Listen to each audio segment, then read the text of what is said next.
Hello everyone and welcome back to another tutorial for the Rise of the Tomb Raider game.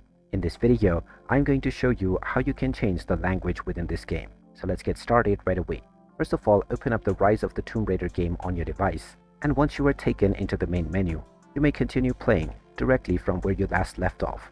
But if you open up your game and continue playing, you will not be able to change the language settings.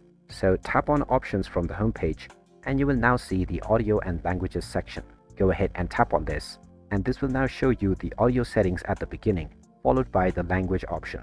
In order to change the interface language, you will need to change the text language.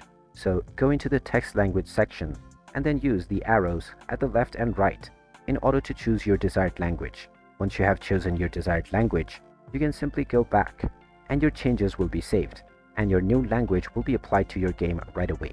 You can come back to this menu at any point of time in the future if you wish to once again change your language. And there you have it. That is how easy it is to change the language within the Rise of the Tomb Raider game. If you find this video helpful, don't forget to hit that like button and subscribe to our channel if you haven't done so already. Also ring that notification bell to never miss another update from us. Thanks for watching, and I'll see you again in the next one.